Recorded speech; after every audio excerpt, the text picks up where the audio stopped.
In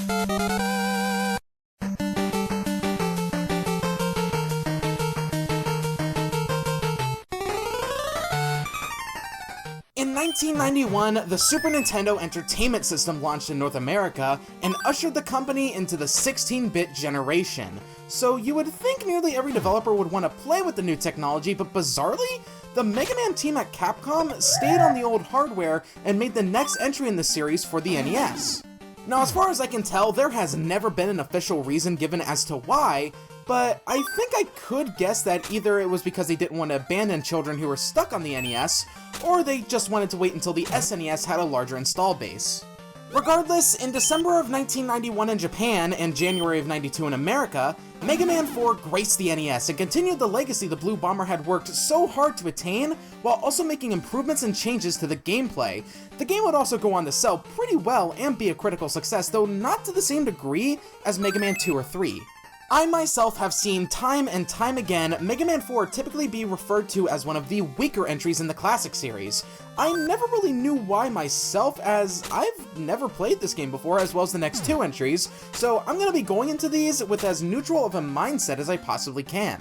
I will say, just by what I've seen of the game beforehand, production values look like they've gone up. This definitely looks fantastic for a late NES title, taking full advantage of the, 56 colors this console provides? So clearly improvements were made, perhaps after 3 games on the same hardware, they were starting to get a little too complicit. Well, no matter what, let's get this started. 1 year has passed since Mega Man destroyed Gamma, and the world has been enjoying a nice period of peace until... God damn it, this is why peace is never an option! Dr. Light receives a call from one Dr. Mikhail Cossack, who claims that he is truly the greatest scientific mind in the world, and challenges Light by sending 8 robot masters of his own creation to destroy Mega Man. The Blue Bomber wastes no time in suiting up, but before he and Rush can go beat up the Russian scientist, Dr. Light provides Mega Man with an upgrade to his Mega Buster, allowing him to charge it up for a powerful blast of energy. Then there's this little guy, Eddie, a support robot who can provide Mega Man with useful aid. Upon booting up the game, we get an intro cutscene that explains the origin story of Mega Man, which, guys, we're 4 games in now, it's kind of late for that. This is nice to have, though. It beats the hell out of Mega Man 3's black screen with the logo, though the music could be better. Yeah, for some reason, this game's soundtrack just isn't as great as previous titles, at least to me, which is a little upsetting. There are some good tracks here, such as Dive Man's theme, but other than that, these just aren't as catchy as before. Still, it's good, I want to preface, I just feel more could have been done here. Anyway, you know the drill. We got 8 new Robot Masters to provide Lemonade to. It's just a matter of figuring out which one we should tackle first. Toadman, you can't look me dead in the eyes and tell me that the Toad robot is not the least challenging robot in the game, and if you try, I will call you a brown-nosed liar who actually takes challenge pissing seriously.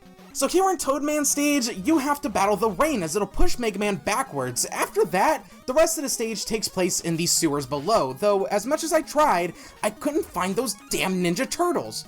I found mice though. At some point, you'll end up encountering this giant snail mini-boss that'll launch bombs and hurtle its eyes after you. Other than the water gimmick of the stage, this is rather easy and a great place to experiment with the upgraded Mega Buster. Thanks to Dr. Light, Mega Man can now build up a ton of energy and fire off a massive shot for massive damage. This is the introduction of the charge shot. Simply hold down the shoot button, and Mega Man will begin to flash rapidly, all the while this rather ear-grating sound effect plays, which kinda turns me away from it. Besides, the Legacy Collection adds a Turbo Fire feature, which honestly feels much better to use than the charge shot. That and it can lead to some hilarity down the road. While we're on the topic of new additions, Eddie! This little fellow will spawn in certain stages and provide Mega Boy with some sort of pickup, ranging from weapon and health refills to even extra lives, which is always appreciated. So not only does that make me like Eddie, but he also has a cute design and I want a plush of him to cuddle. Toadman is a fight, that's for sure. He just hops around and can summon rain to damage the Blue Bomber, which raises some questions in my head, like why does normal rain, or water for that matter, not harm Mega Man, but Toadman's does? It has to be corrosive, right? What's funny is that you can get Toadman into a repeatable cycle of just jumping, which makes his fight so pathetic. After giving Toadman a good lick and tripping balls, we get the Rain Flush, a situational weapon I find that just summons a rainstorm that damages enemies, which leads to it becoming boss fodder for me. Although if I may comment on something real quick, this weapon get screen fucks.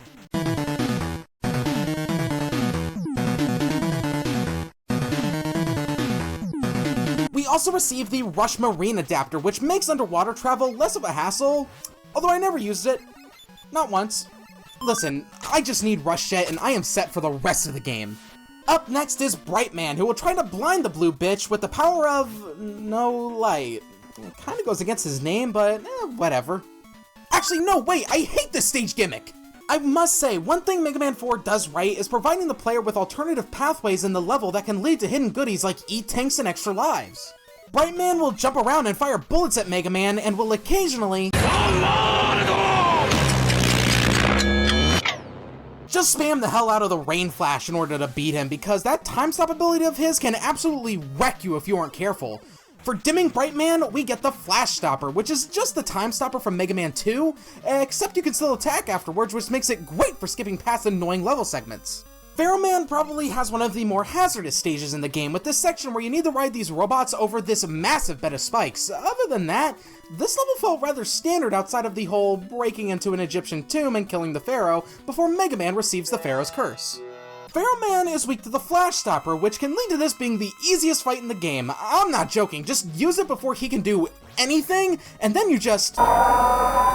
We acquire the Pharaoh Shot for unraveling Pharaoh Man, which is actually a really good weapon. You can fire it in small shots just like the Mega Buster, but it can also be charged into this ball that floats above Mega Man and can itself deal damage and still be fired out fully charged afterwards. This is amazing! Next we move on to Ring Man, who honestly reminds me of a Teletubby with that ring piece on his head. I'm having trouble seeing how the first part of this stage has anything to do with rings, unless these rainbow platforms are indicating Ring Man supports same-sex marriage, in which case, based.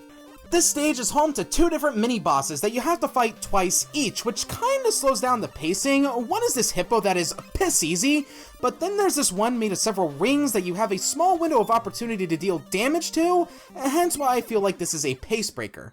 The fight against Ring Man is really annoying. Like, even with the Pharaoh Shot, it feels like it doesn't do that much damage to him. Top it off with the ring projectiles that he fires have a bizarre curve when they return to him. Like, they'll start turning up or down right when they're about to reach him. For shattering Ring Man, we obtain the Ring Boomerang, which is this game's Shadow Blade, except it can't be fired in multiple directions, so therefore it is inferior to the Shadow Blade, which itself was an inferior version of the Metal Blade from Mega Man 2. Time to tackle Dustman. Oh, wait a minute, that's just a fucking vacuum cleaner! Dr. Cossack really made a Roomba with googly eyes? Well, for the sake of this video, I went and actually bought a Roomba to compare how it fares against Dustman. It's stuck in the corner. Dustman stage seems to take place inside my computer with all the gears and gunk everywhere. This section over a bed of spikes was pretty interesting. It kinda reminds me of the disappearing blocks from previous games, except these are much bigger and therefore much more forgiving. I also have to mention this Crusher section that I actually gave a serious shot at until I remembered, oh right, I can stop time. Dustman can fire clumps of debris as projectiles and will attempt to vacuum up Mega Man. Unfortunately, the Ring Boomerang clogs his tubes beyond repair and allows us to claim our prize, the Dust Crusher. This is pretty much the exact same projectile attack Dustman used in the fight, even down to the part where the smaller projectiles break off when the larger clump collides with something. Skullman is up next, and what a cool-ass design he has! I want to see him on a Metallica cover. Hell yeah! Oh, by the way, did you guys know that the album cover for Metallica's Load is actually a mixture of bovine blood and some dude's cum? I suppose the floor and ceilings here could pass for bone. This stage is also home to these bone-throwing enemies that act like the dry bones in Mario. They even fall apart after being hit for a bit before resurrecting. Skullman welcomes us to the Bone Zone, where he'll pelt us with lemons of his own, all the while throwing up his shield every now and then to protect himself. All you need to do is just hit him with a bunch of debris from the Dust Crusher to beat him, because as everyone knows, a Bone's mortal enemy is dead skin cells. For breaking Skullman, we get the Skull Barrier, which is an infinitely worse version of the Leaf Shield from Mega Man 2. For starters, this thing vanishes the moment anything touches it. Then there's the fact that it also can't be fired like the Leaf Shield could, so say it with me, folks. This amounts to nothing more than boss fodder.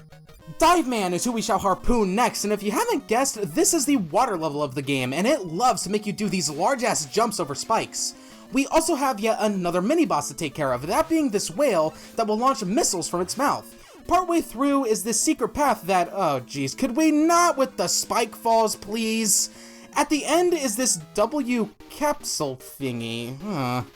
It gave me a new ability called the Wire. This is a grapple that will allow you to latch onto the ceiling and pull yourself up, making certain platforming sections much easier. Dive Man will lunge at Mega Man in an attempt to deal damage to him, all the while he'll fire these heat-seeking torpedoes which can prove to be quite a pain, especially since they can destroy your skull barrier. For sinking Dive Man, we procure the Dive Missile, which will seek out and home in on enemies, although it can be a tad unreliable because of how it moves combined with its speed. Drill Man stage sees us going underground into these bat-infested, spike-littered caverns. Honestly, this whole stage is really deadly. It makes me glad that the order I went in ended in this stage, because if I had started with it, well, let me tell you about the final part of this stage. There are these chutes that'll drop out these boulders that when they hit the ground will break apart into these pebbles that can also hurt Mega Man, and they come out really fast, like to a point where I'm pretty sure you can't avoid them sometimes unless you use the flash stopper. Drill Man himself will dig underground in an attempt to catch us by surprise when he unearths himself, and he'll also fire out his drills like missiles, and they also have a small explosion radius, so keep that in mind. For burying Drill Man, we gain the Drill Bomb, which when fired will move forward for a certain distance, or until coming into contact with something, where it will then explode. We also finally get the Rush Jet adapter, allowing us to once again use the best thing in all of... They've nerfed the vertical movement speed of Rush. Oh, you can't even reverse or stay at a standstill. I'll never find that out herself. Yes, this is so cool. My disappointment is immeasurable, and my day is ruined. With all 8 Robot Masters taken care of, we can head to the base of operations of Dr. Cossack, the Cossack Citadel. The first stage here is an ice level, with Mega Man breaking into the Russian fortress by fighting Slinkies in this game's totally fun ice physics. This stage requires a lot from the player to test your platforming skills and your use of the rush abilities. First up is Mothra, this giant robot moth who will not only fire balls of energy at us, but will also destroy parts of the floor. All we need to do is hit it in its red flashing fuck me gem to destroy it. By the way, epilepsy warning, just saying, I'll dim it a little bit, you know, the usual for these 8-bit Mega Man games. Cossack Citadel 2 is definitely more deadly than the first, with this tower climb section at the start, followed by this part where we need to use Rush Jet to cross this bed of spikes. Then there's this section where we need to platform across these blocks that have these spikes sticking out on the sides that'll rotate around every few seconds, but these oddly don't kill you in one hit, so I don't know if these are spikes or not, or if Mega Man can only be killed by bigger spikes. But the size shouldn't matter when it comes to the spikes. Every spike is special in their own way and should be able to impale Mega Man. At the end of the stage is Square Machine, winner of the most uninspired name for a boss in these games. You just need to be inside it when it gives up on its dreams of being a roulette machine and blasts its giant red fuck me gem with the Dust Crusher until it uses its most powerful attack of them all, Caesar-inducing flashes. Cossack Citadel 3 is, what the fuck, an auto-scroller? To be fair, this isn't that bad. The platforming here is very simple, not to mention the auto-scroller sections are really short. Up next is the Cockroach Twins, which, yeah, sure, they're cockroaches, and I'm a horse. The first robot will just move back and forth on the ceiling and will occasionally fire 2 energy balls, with Mega Man just needing to blast it with a Pharaoh shot. Afterwards, the second robot emerges and will circle the entire room and fire not 1, not 2, but 4 energy balls! Other than that, it's the same song and dance as the first robot, so just blast it with the Pharaoh shot and we can move on. Cossack Citadel 4 is pretty easy, all things considered, with very simple platforming, easy to deal with enemies, all the while it provides you with plenty of opportunities to obtain extra goodies. Of course, there is a reason why this level is like this, and it's because the Madman himself awaits us at the end. Dr. Cossack comes at us in his ultimate creation, the Cossack Catcher. This thing is pretty much a giant crane where he'll attempt to grab a hold of Mega Man while firing out these little bullets, though this thing is piss easy though. The Dust Crusher makes really quick work of the thing. Before we can deal the finishing blow, however, Proto Man shows up with Dr. Cossack's daughter, Kalinka, where it's revealed that Dr. Wily kidnapped her and forced Cossack to do his bidding under the threat of harming his little girl. Cossack asks Mega Man for forgiveness when Wily shows up and taunts the Blue Bomber before heading off to his 4th castle. So on top of the Cossack Citadel, we now have our 4th Wily castle to take on, and these stages want Mega Man dead. Stage 1 will throw a ton of Mets at you, even making you fight them underwater, all the while worrying that you don't slam into the spiked ceiling, especially with how tight some of these jumps can be. Now we must take on the Metal Daddy, love that name by the way, which honestly is very easy as it has an incredibly simple and easy to dodge attack pattern. Top that off with the damn thing has like 5 weaknesses, including the charged Mega Buster. Wily Castle 2 starts us off with some pretty perilous jumps over a lot of spike pits before giving us a small breather in between with various skull-based enemies before throwing us right back in the Spike City. At least Eddie was able to make it in and provided a much needed health refill. At the end of Stage 2 is what appears to be a giant red version of Dustman called Taco Trash. This behemoth will blast out fireballs from its mouth hole and then launch a cannonball out from its head hole. It might not be entirely obvious at first, but it can only be damaged by the green gem on its forehead, so hop on these moving platforms and give that thing one hell of a piercing. Wily Castle 3 starts us off with weapon energy and extra life and an E-Tank, which we will need. While the actual level part of the stage is very simple, at the end is the boss rush, which made me realize something about the bosses in this game. They barely feel weak to the weapons that they're supposed to be weak to. I think back to previous titles and remember how in those games, bosses went down in just a few hits with whatever weapon that they were weak to. It was meant to be a reward to the player for not only having that weapon when fighting that boss, but also experimenting and seeing what does what. But here, most of these guys feel like the standard Mega Buster can do just as good of a job as the special weapon that they're weak to, which makes using said special weapons feel less rewarding. Oh, and another thing, these special weapons blow! I tried to get use out of these outside of boss encounters, but I could rarely find good application for them, save for the flash stopper, but that's because it stops time for a few seconds. But the rest of these just either aren't fun to use, or have little use outside of bosses, or just feel outclassed by the charged Mega Buster. Barrel Shot is good, but that's due to how it acts when charged. Having a sun above you that can deal damage and still being able to fire a charged shot is really useful, but outside of that, I have to be honest, these suck. After the round 2s with the Robot Masters, we can take on Dr. Wily and his Wily Machine 4. Phase 1 isn't that bad, you just have to dodge its attacks while pelting the skull with the Ring Boomerang.